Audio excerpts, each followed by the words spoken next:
And Jabez prayed and said, oh. The Bible says we do not have a high priest who cannot be touched with the feelings of our infirmities. And the Bible says he was made like one of them, that he might become a faithful and merciful high priest. Well, I've always known myself to be a very compassionate person. And then coming into ministry, and I realized that compassion is an inevitable tool for the miraculous. Every day I am greeted with all kinds of messages. You are seeing all kinds of situations. Let me give you an example. So how do you make this kind of prayer?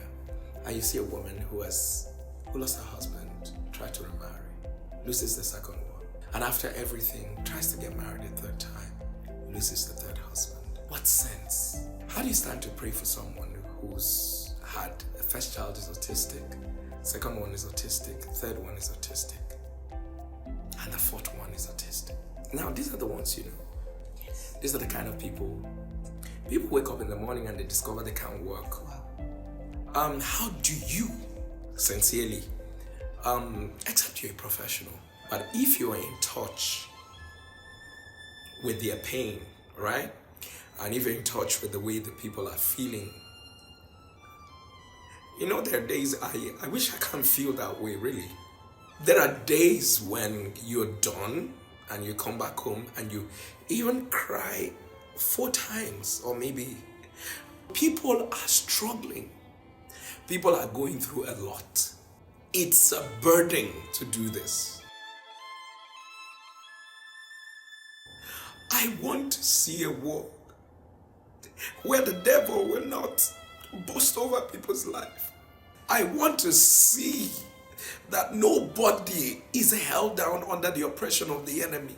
I know I'm not called for everybody, but I know the people that I'm called for. And I cannot pretend that I don't know that I'm called for them. People who are in that last stages of cancer, and I'll stand on the altar and pretend like I don't know how they feel. These are real people with real issues. So if you've never known what it means to go 15 years, 20 years without a child, you don't know their pain. So don't let nobody sit back and say, oh, why is this? I am a man burdened. I wish I didn't have it. What I'm doing is from my heart. What I'm doing is a calling. What I'm doing is what God has called me to do. I think about what my people are going through. They are my brothers. They are my sisters. What people don't understand is that there are days I wish I wasn't feeling this way. Even in my tiredness, when I go up in the night, the thing that jolts me up in the night is when I feel like, are you sleeping? I know some people are going through this. I was called to be an intercessor. That is my calling.